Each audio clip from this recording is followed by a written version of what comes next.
श्री गुरु चरण सरोज रज निज मन मुकुर सुधारि। वरणहु रघुबर बिमल जस जो दायक फल चार। बोलिए सियावर रामचंद्र की जय।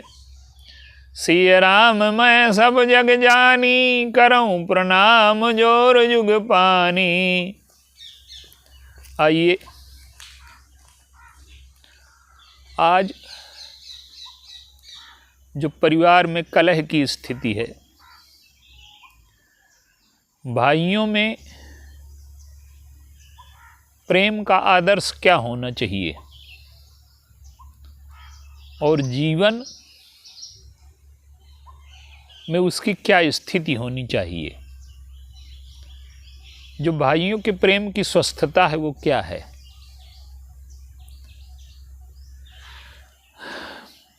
आज मनुष्य का जो जीवन है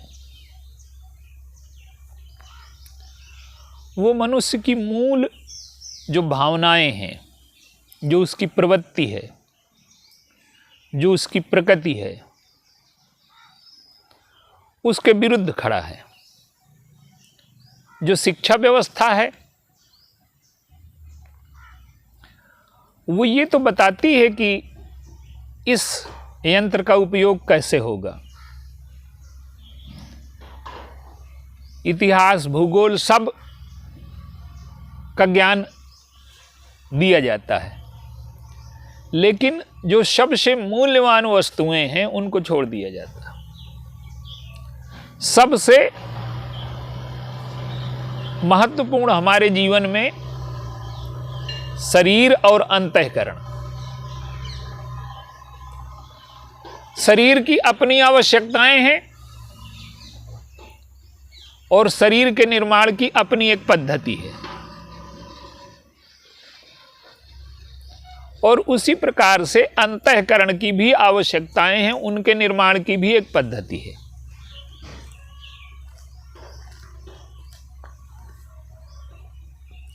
तो हमारा जो जीवन है वो किन प्रवृत्तियों पर टिका है। अयोध्या में ये जो चार भाई हैं, इनके जीने का क्रम क्या है और उन प्रवृत्तियों का सामंजस्य क्या है। और अगर उन प्रवृत्तियों में हम सामंजस्य करना सीख जाएं तो हमारा पारिवारिक जीवन, भाइयों का प्रेम और परिवार का प्रेम, और कैसे इन संबंधों को निभा करके हम कैसे अपने जीवन को पूर्णता तक, ईश्वरत्व तक ले जाएं, ये हमारे जीवन में स्थापित हो सकता है। अब आप देखें, अयोध्या में ये चार भाई हैं। चार भाई कौन हैं? गोस्वामी जी कहते हैं कि जन उपाये महिपाल मन क्रियन सहित फल चार। ये चार फल हैं। मनुष्य जीवन में जो भी काम करता है उस क्रिया के मूल में फल पाने की जो प्रवृत्ति है वो होती है। लेकिन मनुष्य की आकांक्षाएं कौन सी हैं? ये चार भाई हैं, धर्म अर्थ काम मोक्ष, और उसमें भी दो प्रमुख हैं, दो सहायक हैं। आप देखें, अर्थ जो है वो काम का सहायक है और धर्म जो है वो मोक्ष का सहायक है। तो जीवन में जो प्रमुख हमारी इच्छा है वो कामना की है। काम को केवल एक सीमित संदर्भ में नहीं, जीवन में जितनी भी कामनाएं हैं, तो हमारा जीवन कामनाओं पर ही टिका है। देखिए, हमारे जो जीवन की यात्रा है जन्म से मृत्यु तक, तो जन्म वाला भी सिरा हमारे हाथ में नहीं है और मृत्यु वाला सिरा भी हमारे हाथ में नहीं, दोनों में हम कोई संशोधन नहीं कर सकते। बीच का जो जीवन हमारे हाथ में है उसमें हम चुनाव करके जी सकते हैं, और अगर हम चुनाव करना नहीं सीखे तो हमारा जीवन गड़बड़ हो जाएगा। तो ये जो 4 भाई हैं इसमें 2 मुख्य हैं। कामनाओं की पूर्ति में हमारा जीवन लगा है, पर कामनाओं की पूर्ति ऐसे हो कि हमारी स्वतंत्रता में, हमारे मोक्ष में बाधा न पड़े। एक बालक है, विद्यालय जाता है। विद्यालय हम उसको क्यों भेजते हैं कि जीवन की अगर इसे शिक्षा प्राप्त हो जाएगी तो जीवन की बहुत छोटी छोटी समस्याओं से ये मुक्त हो जाएगा।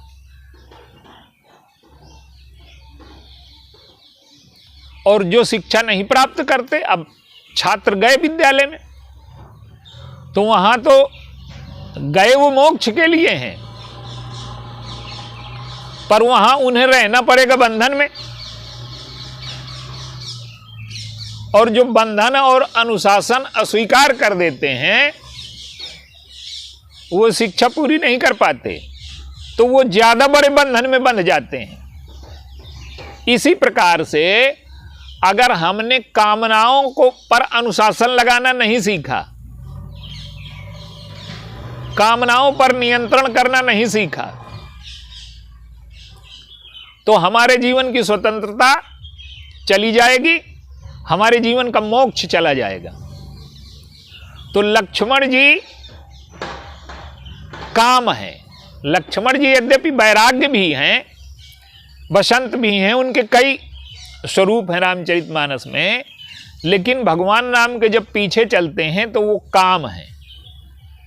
और काम का अर्थ है कि हमारी इच्छाएं, हमारी कामनाएं कैसे पूरी हों, लेकिन काम को मोक्ष के पीछे चलना चाहिए। देखिए हमारे यहां जो विवाह है तो बाहर से लगता है कि विवाह काम का साधन है, लेकिन हमने उसको मोक्ष से जोड़ा है, धर्म से जोड़ा है। कामनाओं की पूर्ति तो जीवन में होनी ही चाहिए। जीवन का एक क्रम है। आप देखिए प्रारंभ में जब बच्चा छोटा रहता है तो उसके जीवन में मुंह की प्रधानता रहती है। हर चीज वो, चाहे कोई भी चीज हो, बच्चा मुंह में डालने का प्रयास करता है। जब उसकी युवावस्था आती है तो उसकी आंखें प्रधान हो जाती हैं, सौंदर्य की तरफ उसका रुझान अधिक हो जाता है। जब वृद्धावस्था आती है तो नेत्र प्रधान न रह करके वो श्रवण प्रधान हो जाता है, कान मुख्य हो जाते हैं। तो हमारी जो कामनाएं हैं वो मोक्ष के पीछे चलें। अब विवाह है तो विवाह में कामना की पूर्ति भी है। देखिए जीवन में अर्थ का भी महत्व है, काम का भी महत्व है, धर्म का भी महत्व है, मोक्ष का भी महत्व है। और ये चारों भाई हैं। जितना मूल्यवान जीवन में मोक्ष है उतना ही मूल्यवान अर्थ भी है, उतना ही मूल्यवान काम भी है, और उतना ही मूल्यवान धर्म भी है। लेकिन भगवान राम बड़े हैं, वो मोक्ष हैं, सबसे बड़े मोक्ष को माना गया। माने जीवन की जो मूल अभिप्सा है वो स्वतंत्रता है। हम बंधनों से कैसे मुक्त हो जाएं? तो जीवन में हम क्रम स्थापित करें इन चारों भाइयों का, तो जीवन का जो मुख्य लक्ष्य है वो मोक्ष होना चाहिए। और एक चीज और आप देखेंगे, धर्म अर्थ काम मोक्ष, ये क्रम है। इसी प्रकार से हमारे शास्त्रों में उल्लेख है, जीवन में भी यही है। धर्म के द्वारा अर्थ आए, अर्थ को अनियंत्रित नहीं होना चाहिए। आज जीवन में कौन सी समस्या हो गई है कि अर्थ के ऊपर धर्म का नियंत्रण समाप्त हो गया है। चाहे प्रकृति का शोषण करके, चाहे समुद्रों का शोषण करके, चाहे जंगल नष्ट करके, पर्यावरण नष्ट करके, जीवों की हत्या करके अर्थ कमाया जा रहा है। और ये अर्थ जो है जीवन में अनर्थ की सृष्टि कर रहा है। तो जब अर्थ में धर्म का नियंत्रण समाप्त हो जाएगा तो अर्थ जीवन में आएगा तो, लेकिन वो अनर्थ करेगा। और अर्थ आता किस लिए है? अर्थ के द्वारा हमारे कामनाओं की पूर्ति कुछ अच्छे ढंग से हो सकती है। तो अर्थ भोग की पूर्ति के लिए है, लेकिन जिस प्रकार से अर्थ में नियंत्रण होना चाहिए उसी प्रकार से काम में भी नियंत्रण होना चाहिए। तो अर्थ प्राप्त करके मनमाने हम भोग नहीं भोग सकते। इसीलिए हमारे यहां जो विवाह है तो पत्नी आई उसको धर्म पत्नी कहते हैं। अब उसका अर्थ क्या है कि पति पत्नी हैं तो उनके लिए भी नियम बनाए गए। आज एकादशी है, आज अमावस्या है, नवरात्रि है, उनके जीवन में भी नियंत्रण स्थापित किया गया। और काम को हमने धर्म से जोड़ा। विवाह होता है तो हम ये कहते हैं कि ये पितरों के उद्धार के लिए है, पितरों की सेवा के लिए है। पश्चिम में आज क्या है, विवाह को वो व्यक्तिगत विषय मानते हैं। विवाह व्यक्तिगत विषय है ही नहीं, विवाह सामाजिक विषय है। क्यों कि अगर विवाह को हम केवल काम से जोड़ देंगे, व्यक्तिगत सुख से जोड़ देंगे तो हम समाज से कट जाएंगे, परिवार से कट जाएंगे।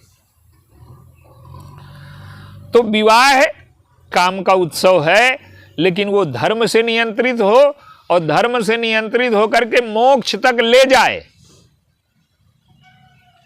धर्म पत्नी है, काम की पूर्ति में भी सहायक है, धर्म की पूर्ति में भी सहायक है वो।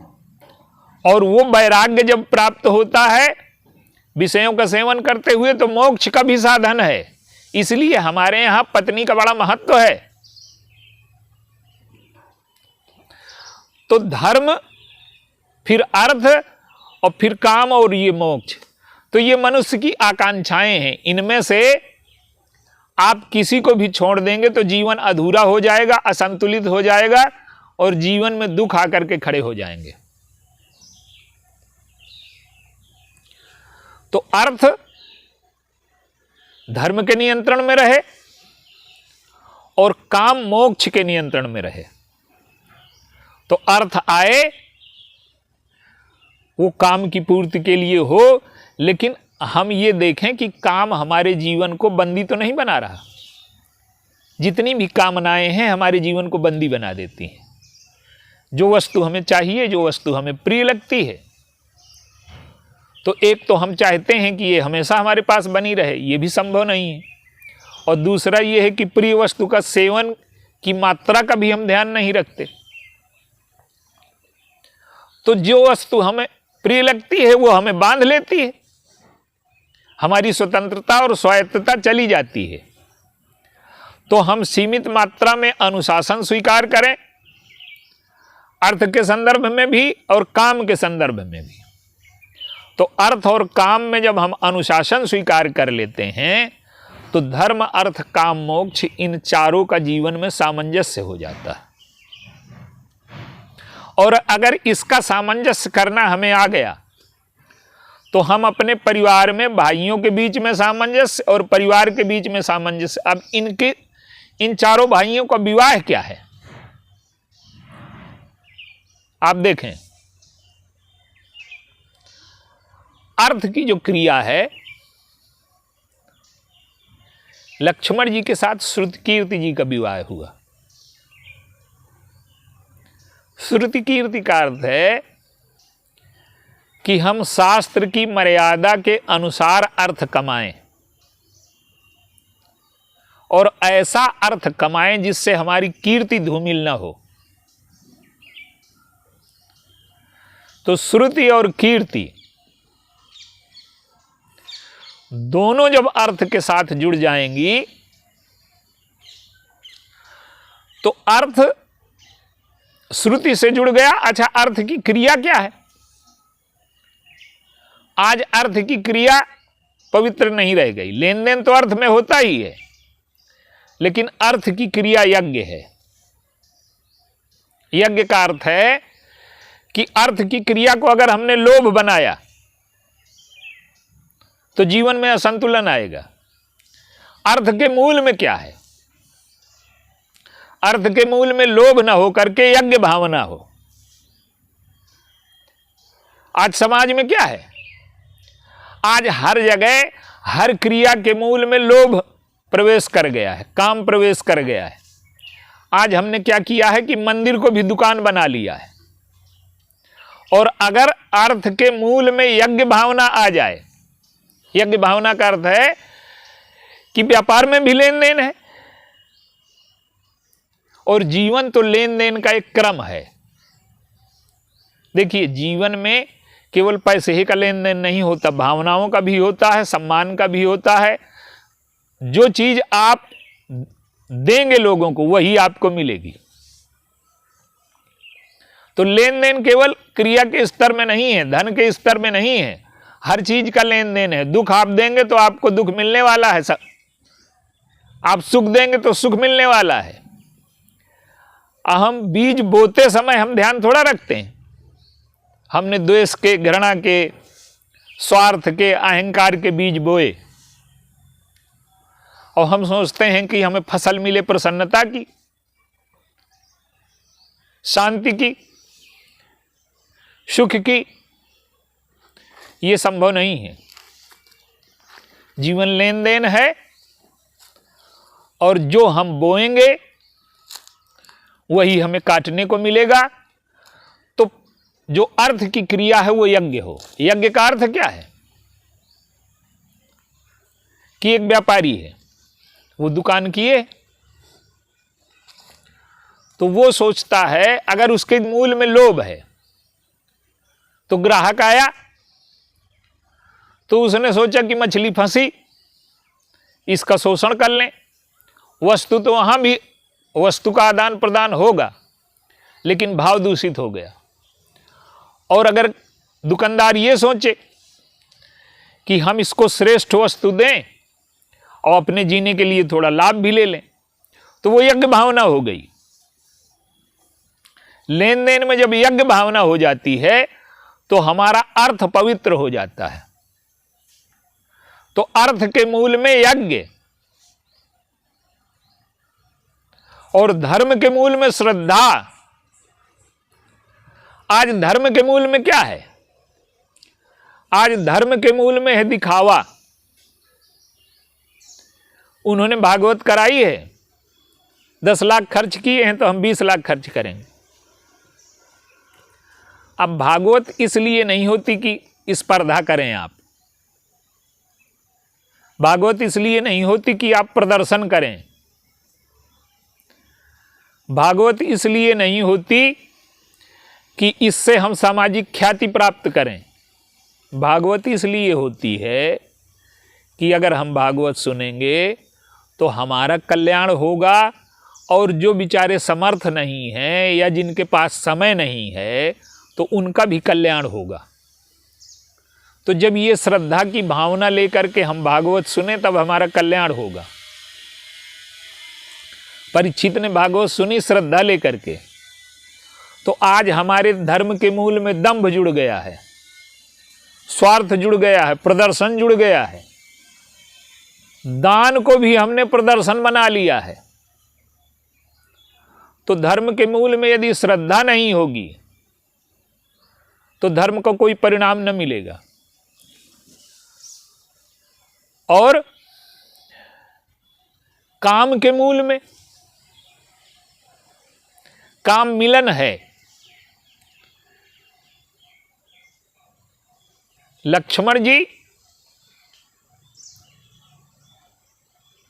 की जो पत्नी है वो उर्मिला है, और मिलन की जो उत्कट आकांक्षा है ये शरीर तक ही सीमित न रह जाए। पति पत्नी का जब मिलन होता है तो उसमें शरीर का भी मिलन होता है, उसमें भावना और मन का भी मिलन होता है। शरीर का मिलन हो, केवल भावना और मन का मिलन न हो तो मन को रस ना आएगा। लेकिन यही मिलने की इच्छा, शरीर, मन, भावना और विचार, ये सब जब सूक्ष्म होती जाए और मिलने की इच्छा पति पत्नी के स्थान पर ईश्वर से मिलने की जब हमारे जीवन में इच्छा उत्पन्न हो जाए, तो काम की क्रिया भोग नहीं है, काम की क्रिया योग है। तो जब हमारे मन में ईश्वर से मिलने की इच्छा पैदा हो जाए तो हमारी संस्कृति ने काम को योग की क्रिया माना। उर्मिला योग है, और जो मोक्ष है वो सबसे स्वतंत्र है। देखिए, अर्थ में संग्रह का सुख है, काम में भोग का सुख है, धर्म में मर्यादा है, नियंत्रण है, सीमा रेखा है। लेकिन धर्म भी हमें मुक्त नहीं करता, धर्म का भी बंधन हमें स्वीकार करना पड़ता है। और सन्यासी के जीवन में, हमारे यहाँ जो सन्यासी है वो धर्म के बंधन को भी उतार फेंकता है।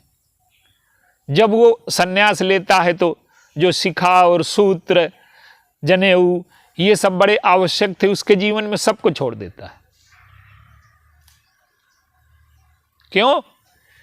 कि वो जो मुक्ति है, अब देखिए, मुक्ति और उच्छृंखलता, आज हम स्वतंत्रता, उच्छृंखलता को स्वतंत्रता मानते हैं, और जो अनियंत्रण को, अमर्यादा को मुक्ति मान लेगा उसका जीवन तो कभी मुक्त हो ही नहीं सकता, जीवन में उसके शांति कभी उपलब्ध ही नहीं हो सकती। तो ये जो चार भाई हमारे अंतःकरण में रहते हैं, धर्म, अर्थ, काम, मोक्ष, और ये जीवन की स्वाभाविक इच्छाएं हैं, इनको हमें पूरा करना ही चाहिए। लेकिन उचित रूप से अगर हम पूरा करना सीख जाएं। आज भाइयों में संघर्ष क्यों होता है? लोभ को लेकर के, स्वार्थ को लेकर के, अधिकार को लेकर के। और अयोध्या में आप देखिए, ज्यादा विस्तार का समय नहीं है, दो भाइयों को लेते हैं, भरत जी और भगवान राम। कैकेयी ने छल से, धर्म के साथ दंभ का प्रयोग करके, छल का प्रयोग करके, कपट का प्रयोग करके, कुटिलता का प्रयोग करके स्वार्थ की सिद्धि के लिए धर्म के साथ छल किया। और वो समझती हैं कि जीवन का सारा सुख संग्रह में है, सत्ता में है, अधिकार में है, और भरत जी के लिए सारे राज्य की व्यवस्था कर दी। तो धर्म का अर्थ स्वार्थ का समर्थन नहीं है। धर्म का जो वास्तविक अर्थ है, धर्म ते विरति, पहले भोग और वैराग्य। तो भरत जी ने क्या किया? श्री भरत जी जब आते हैं तो उन्होंने धर्म का जो अर्थ कैकेयी ने लिया था, धर्म के साथ जो छल किया था कैकेयी ने, उसको पलट दिया। कैकेयी धर्म के साथ छल क्या करती हैं? धर्म के चार चरण माने जाते हैं, सत्य, तप, दया और दान। कैकेयी भरत जी से दशरथ जी से कहती हैं कि सत्य आपका रह जाएगा, क्योंकि आपने वचन दिया है, आपका वचन पूरा हो जाएगा। तपस्या राम करेंगे वन में जा करके, दया मेरे ऊपर कर दीजिए, दान भरत को मिल जाए। ये बंटवारा हमने अपने जीवन में स्वीकार किया है कैकेयी का। मंथरा और कैकेयी का जब हम बंटवारा स्वीकार कर लेते हैं, मंथरा का बंटवारा क्या है? कैकेयी का बंटवारा है कि सत्य और तप का पालन दूसरे करें और दया और दान हमको मिलती रहे। और मंथरा का बंटवारा क्या है? मंथरा का बंटवारा ये है कि हमें सुख मिले, लेकिन हमारे सुख को चाहे देर हो जाए और दूसरों को दुख पहले मिले। कैकेयी मंथरा की शिष्या हो गई हैं तो कहती हैं, होत प्रात मुनि बेश धर जौन राम बन जाहि, और मोर मरन राउर अजस नृप समझऊ मन माहि। तो जब हम ये बंटवारा स्वीकार कर लेते हैं मंथरा और कैकेयी का, यही भाइयों में झगड़े का कारण है। वो मंथरा और कैकेयी हमारे अंदर बैठी हैं,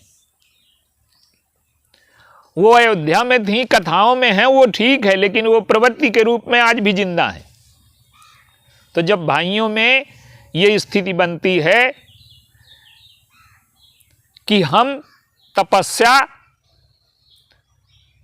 दूसरों के हिस्से में, सत्य दूसरों के हिस्से में और दयादान हमारे हिस्से में आ जाए, कैकेयी ये छल करती हैं। लेकिन श्री भरत जी ने क्या किया कि सत्य और तप को अपने पालन में स्वीकार किया। वशिष्ठ जी से कहते हैं कि सत्य क्या है? आप ही जो कह रहे हैं कि पिताजी के हृदय में यही सत्य था का कि भरत को राज्य मिले। पिताजी ने तो आपसे कहा था कि राज्य राम को देना है, और आप गए भी थे। पिताजी अगर भरत को राज्य देना चाहते तो मेरे आने के पहले उन्होंने प्राण त्याग दिए। क्यों? कि वो सोचते हैं कि ऐसे भरत का मुख क्या देखना जिसकी वजह से राम को बन जाना पड़ा हो। तो जो मुझे देखना ही नहीं चाहते वो मुझे राज्य देना चाहते हैं। ये मंथरा और कैकेयी का छल है। अगर मैं गद्दी पर बैठा तो समाज हमेशा के लिए भ्रष्ट हो जाएगा, भाइयों भाइयों में झगड़े शुरू हो जाएंगे। तो मैं इस राज्य को स्वीकार नहीं करूंगा, क्योंकि ये कैकेयी का दिया हुआ राज्य है, ये पिताजी का सत्य नहीं है, ये कैकेयी का सत्य है। और आप मंथरा और कैकेयी के सत्य के पीछे खड़े हैं, और मैं उस सत्य को मानूंगा जो हमारे पिताजी के हृदय में था।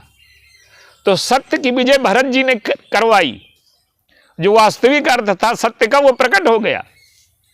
तो सत्य और तप का पालन भरत जी ने किया, और दया और दान दूसरों के हिस्से में,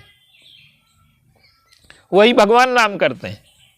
प्रजा के ऊपर दया, तो सत्य और तप का पालन हम करें और दया और दान दूसरों को दें। अगर परिवार में ये, समाज में ये स्थिति आती है तो धर्म की स्थापना हो जाएगी। और भगवान राम मोक्ष हैं। उन्होंने क्या किया? मोक्ष को तो कैकेयी समझती हैं कि सुख अयोध्या में है, सुख राजगद्दी में है, सुख वैभव में है, सुख धन में है। और भगवान राम जब अयोध्या से चले तो वो मोक्ष है।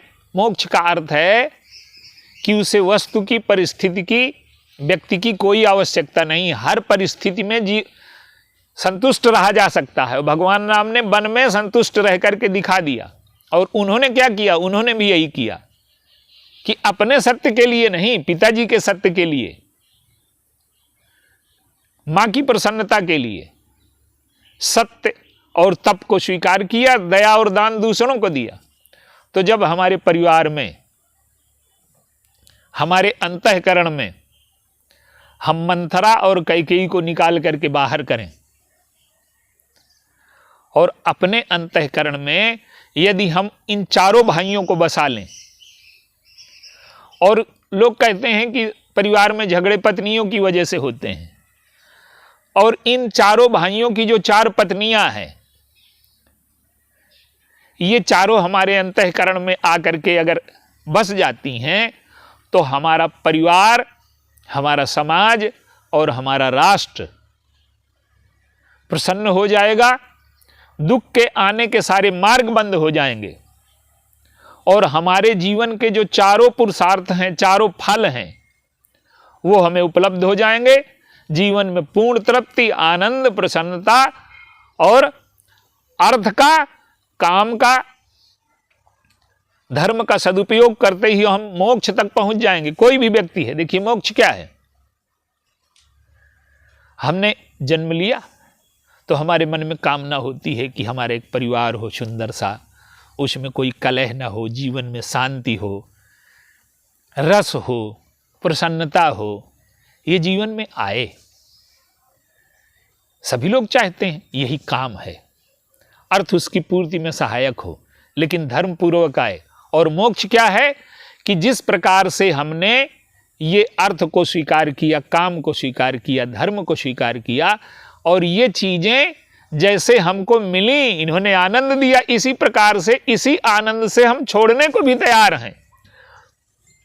हम छोड़ने को तैयार नहीं होते, वो मृत्यु हमें छीन लेती है।